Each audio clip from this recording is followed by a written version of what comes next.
ஆன்மீக சொந்தங்கள் அனைவருக்கும் அன்பான மாலை வணக்கம். நாம் நம்மளுடைய சேனலில் தொடர்ந்து நிறைய சுவாரஸ்யமான ஆன்மீகம் சார்ந்த தகவல்களை தாங்க பார்த்துட்டு வந்துட்டு இருக்கோம்.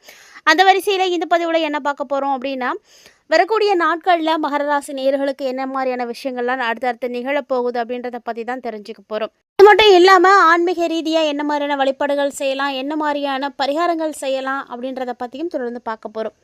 2026ஆம் ஆண்டில் தற்போது நடக்கக்கூடிய மாதத்தை கும்ப மாதம் அப்படின்னு சொல்லுவாங்க. அதாவது எப்போ சூரியன் கும்பத்தில் வராரோ அதுதான் மாசி மாதம், கும்ப மாதம் அப்படின்லாம் சொல்லுவாங்க. அந்த வரிசையில் பார்த்தீங்கன்னா பிப்ரவரி 13 பார்த்தீங்கன்னா உங்களுக்கு கும்ப மாதம் ஸ்டார்ட் ஆகிடுச்சு. இந்த கும்ப மாதம் பார்த்திங்கன்னா ரொம்ப விசேஷம் நிறைந்த மாதம்னு சொல்லுவாங்க. ஏன்னா மகத்துவம் நிறைந்த மாசி அப்படின்னு சொல்கிறதுண்டு.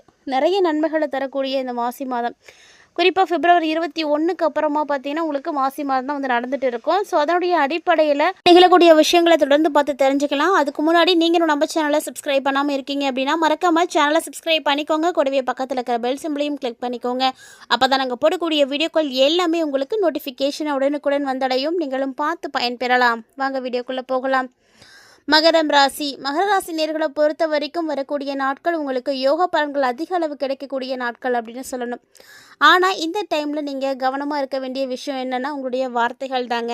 நீங்கள் பேசக்கூடிய வார்த்தைகள் ரொம்ப ரொம்ப கவனத்துக்கு வரணும்.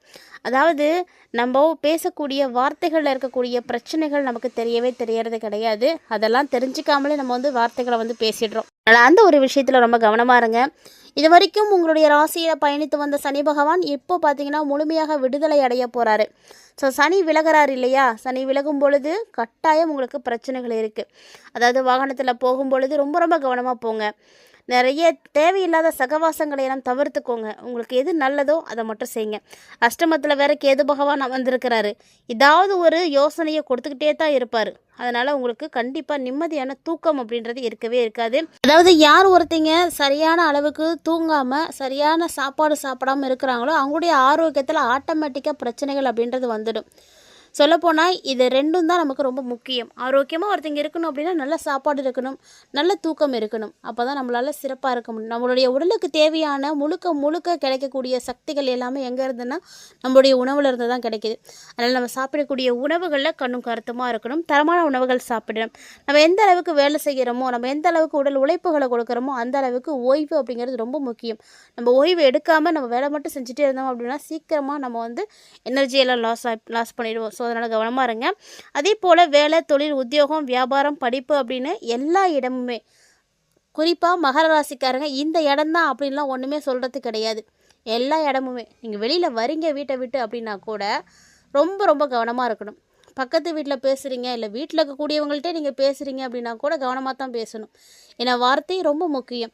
அது நீங்கள் பேசக்கூடிய வார்த்தைகள் உங்களுக்கு தெரியாத இருக்கக்கூடிய வழிகள் என்ன அப்படின்னு சொல்லிட்டு அதை கேட்குறவங்களுக்கு மிகப்பெரிய வழிகளை கொடுக்குற மாதிரி இருக்கும்.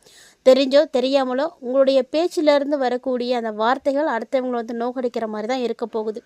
முடிஞ்ச அளவுக்கு கவனமாக இருங்க. அடிக்கடி பேசி சிக்கலில் மாட்டிக்காதீங்க. கண்டிப்பாக உங்களுடைய பேச்சில் நீங்கள் நிதானத்தை கடைப்பிடிங்க. அது மட்டும் இல்லாமல் இந்த காலகட்டங்களில் பார்த்தீங்கன்னா வாக்குஸ்தானத்தில் சூரியன், புதன், சுக்கிரன், ராகு அப்படின்னு 4 கிரகங்கள் இருக்க போகிறாங்க. வாக்குஸ்தானத்தில் இந்த 4 கிரகங்கள் இருக்கிறதுனால உங்களுக்கு எப்போதுமே பார்த்திங்கன்னா ரொம்ப பிரச்சனைகள் இருக்கும். அதே போல் இந்த காலகட்டங்களில் உங்களுடைய பயணத்தின் பொழுதும் ரொம்ப கவனமாக இருக்கணும். பயண சமயத்துலலாம் ஜாக்கிரதையாக இருங்க. விலையுந்த பொருட்கள் வச்சுருக்கீங்க அப்படின்னா கவனமாக வச்சுக்கோங்க. இல்லை நிறைய நகை நட்டெல்லாம் போட்டுட்டு போகிறீங்க அப்படின்னா அதுலேயும் நீங்கள் கவனமாக தான் இருக்கணும். ஏன்னா இதெல்லாம் மிஸ் ஆகிறதுக்கான வாய்ப்புகள் நிறைய இருக்குது.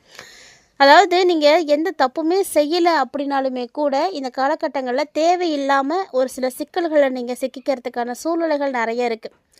அதாவது அரசியல்வாதிகளாக இருக்கலாம், அரசியல் துறையில் இருக்கக்கூடியவர்களாக இருக்கலாம், சினிமா துறையில் இருக்கக்கூடியவர்களாக இருக்கலாம். நீங்கள் எந்த துறையில் வேணாலும் வேலை செய்யலாம். ஆனால் முன்னாடி சொன்ன மாதிரி ஆரோக்கியத்தை நல்லா பார்த்துக்கோங்க. ஏன்னா ஆரோக்கியம் விஷயத்தில் நிறைய பிரச்சனைகள் ஏற்பட போகுது. சனி பகவான் உங்களை விட்டு விலகக்கூடிய இந்த ஒரு காலகட்டம் போகிற போக்கில் எல்லா விஷயத்தையும் பார்த்துட்டு போயிடுவார். அதனால் சளி தொந்தரவு, சுவாச கோளாறு இதெல்லாம் வராமல் பார்த்துக்கோங்க. மேலும் ரத்தத்தில் பரவக்கூடிய தொற்று நோய்கள் இருக்குது அப்படின்னா அது தொடர்பான விஷயங்கள்லையுமே நீங்கள் முழுக்க கவனமாக இருக்கணும். இந்த மாதிரியான பிரச்சனைகள் வரத்துக்கும் வாய்ப்புகள் அப்படின்றது நிறையவே இருக்குது. ஸோ மகர ராசி நேயர்களை பொறுத்த வரைக்கும் எந்த ஒரு காரியம் செய்கிறதா இருந்தாலும் சரி, அந்த காரியம் சின்னதாக இருந்தாலும் சரி, பெருசாக இருந்தாலும் சரி, அப்படி நீங்கள் எது செய்கிறதா இருந்தாலும் ஒரு முறைக்கு பல முறை யோசிச்சுக்கோங்க. நீங்கள் செய்யக்கூடிய விஷயம் நல்லதா கெட்டதா அப்படின்றத, இதனால் எத்தனை பேர் நன்மை அடைவாங்க, எத்தனை பேருக்கு பிரச்சனைகள் வரும் அப்படின்றத எல்லாத்தையுமே நீங்கள் தீர ஆலோசிச்சுட்டு அதுக்கப்புறம் தான் செய்யணும். திட்டமிட்டு செய்யுங்க. எந்த ஒரு காரியமே நீங்கள் சரியாக பிளான் பண்ணி செய்யும் பொழுது கண்டிப்பாக பிரச்சனைகள் ஏற்படவே ஏற்படாது. அதே போல் சரியான நேரத்தில் அது நடந்து முடியறதுக்கும் வாய்ப்புகள் இருக்குது. திட்டமிட்டு செய்யும் பொழுது காரியங்களில் நல்ல ஒரு ஏற்றம் கிடைக்கும். ஆனால் ஆரோக்கியத்தில் தொற்று விஷயத்துலலாம் கவனமாக இருக்கணும். தொற்று வியாதிகள் நிறைய வரத்துக்கு வாய்ப்பு இருக்குது. மகர ராசினியர்களை பொறுத்த வரைக்கும் வரக்கூடிய நாட்களில் நிறைய விஷயங்கள் உங்களுக்கு வந்து நெகட்டிவாக தான் இருக்க போகுது. இந்த காலகட்டங்களில் உங்களுக்கு நல்லது நடக்கிறதுக்கு நீங்கள் என்ன வழிபாடுகள் செய்யணும், என்ன மாதிரி பரிகாரங்கள் செய்யணும் அப்படின்றத கண்டிப்பாக வந்து வீடியோ தொடர்ந்து பார்த்தீங்கன்னா தெரிஞ்சுக்கலாம். அந்த பரிகாரத்தை நீங்கள் மிஸ் பண்ணாமல் வந்து செய்யுங்க. உங்களுடைய வாழ்க்கையில் நிறைய மாற்றங்களை நீங்கள் சந்திக்கலாம். எவ்வளோ பிரச்சனைகளை நீங்கள் கடந்து வரணும் அப்படின்றத பார்த்துருப்பீங்கன்னு நினைக்கிறேன். இதுலேருந்தே உங்களுக்கெல்லாம் தெரிஞ்சிருக்கும். மகர ராசினியர்களே, உங்களுக்கு வாயில தான் கண்டமே இருக்குது. வார்த்தைகளை பார்த்து பயன்படுத்துங்க. யார்கிட்ட பேசுகிறோம், என்ன பேசுகிறோம் அப்படின்றதெல்லாம் தெரிஞ்சு அதுக்கேற்ற மாதிரி வந்து நடந்துக்கோங்க. அதுதான் உங்களுக்கு ரொம்ப நல்லதும் கூட. ஸோ வரக்கூடிய நாட்களில் உங்களுக்கு பார்த்திங்கன்னா மிகப்பெரிய அளவில் மாற்றங்கள் அப்படின்றது உருவாகும். ஏன்னா வேத ஜோதிடத்தில் இருக்கக்கூடிய கிரகங்களுடைய ராஜான்னு சொல்லக்கூடியவர் தான் சூரியன். அவர் ஒரு முறைக்கு அதாவது மாதத்துக்கு ஒரு முறை வந்து ராசியை மாற்றுறாரு இல்லையா? அப்படி அவர் மாற்றும் பொழுது எல்லா ராசிக்குமே அதனுடைய தாக்கத்தை வந்து கொடுக்குவார். இப்பட்ட சூரிய பகவான் மகரத்தில் இருந்து கும்பத்துக்கு பயிற்சியாகி இருக்கிறாருங்க. ஸோ கும்பராசியை சூரியன் வந்து பயணிக்கக்கூடிய இந்த காலகட்டங்களில் மிகப்பெரிய அளவு மாற்றம் இருக்கும். அதாவது கும்பராசியினுடைய அதிபதி சனி பகவான். ஜோதிடத்தில் சூரியனும் சனி பகவானும் நட்பு கிரகங்கள் அப்படின்னு சொல்லவே முடியாது. ஏன்னா ரெண்டுமே வந்து எதிரிகள் தான். நட்பு கிரகங்களாக இல்லை அப்படின்னு நம்ம சொன்னாலுமே கூட இந்த சனியும் சூரியனும் பார்த்திங்கன்னா தந்தை மகன், அப்பா மகன் அப்படின்ற ஒரு உறவை கொண்டவங்க. ஸோ இந்த சூரிய பயிற்சியால் பிறந்திருக்கக்கூடிய இந்த காலகட்டங்கள் பார்த்திங்கன்னா நிச்சயமாக சிறப்பானதாக தானே இருக்க முடியும். சூரிய பயிற்சியினுடைய தாக்கம் எப்படி இருக்கும், 12 ராசிகளில் மகர ராசியினுடைய வாழ்க்கையில் எப்படி இருக்க போகுது, என்னென்ன விஷயங்கள் உங்களுக்கு மோசமாக இருக்கும், என்னென்ன விஷயங்கள் சிறப்பாக இருக்கும் அப்படின்றத நம்ம பார்த்துட்டு வந்துட்டு இருக்கோம். ஸோ அந்த வரிசையில் பார்க்கும் பொழுது இப்போது மகர ராசி நேயர்களுக்கு நிறைய மாற்றங்களை கண்டிப்பாக கொடுக்கும் அப்படின்னு சொல்லலாம். ஏன்னா அவங்க 2வது வீட்டுக்கு தான் சூரியன் வந்திருக்காரு. இதனால் இந்த காலகட்டங்களில் உங்களுக்கு பரம்பரை சொத்துக்கள் எதுவும் உங்கள் கைக்கு வராமல் இருக்குது, அது உங்களுக்கானது தான், ஆனால் இன்னும் உங்கள் கைக்கு வராமல் இருக்குது, உங்களுக்கு கிடைக்காம இருக்குது அப்படின்னா அந்த பரம்பரை சொத்துக்கள் வந்து உங்களுக்கு இப்போ கிடைக்கும். இல்லைனா வேறு எதுலேயாவது பழைய முன்னாடி காலத்துலேயே எதாலையாவது இன்வெஸ்ட் பண்ணி வச்சுருக்கீங்க அப்படின்னா அதுலேருந்து இப்போ நல்ல ஒரு நிதி ஆதாயம் கிடைக்கும்.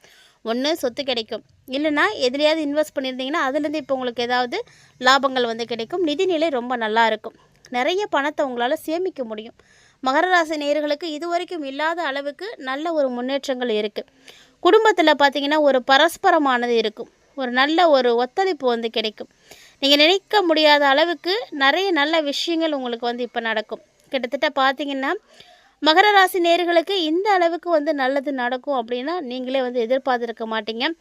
ஸோ அந்த மாதிரியான ஒரு நல்ல விஷயங்கள் வந்து இப்போ நடக்க போகுது அப்படின்னே சொல்லலாம்.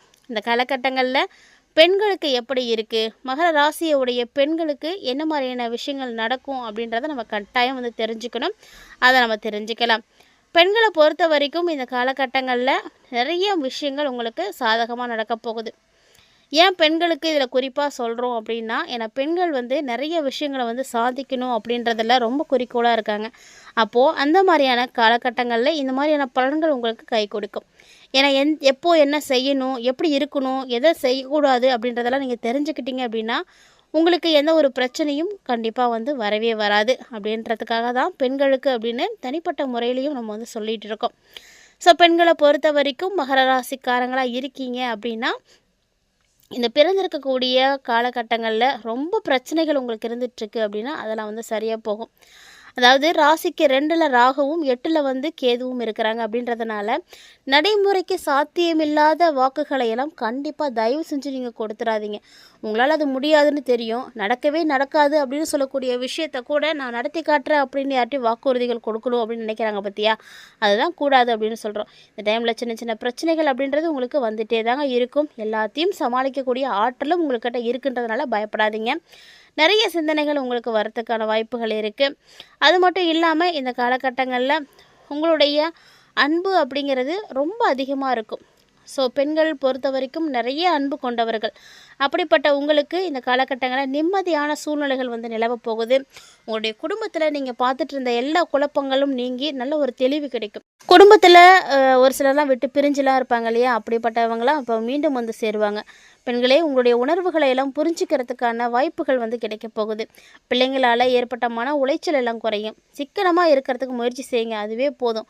இந்த காலகட்டங்கள் அடமானத்தில் இருக்கக்கூடிய நகைகளை கூட நீங்கள் மீட்பீங்க. அதற்கான சந்தர்ப்பங்கள் எல்லாம் கூடி வரும்.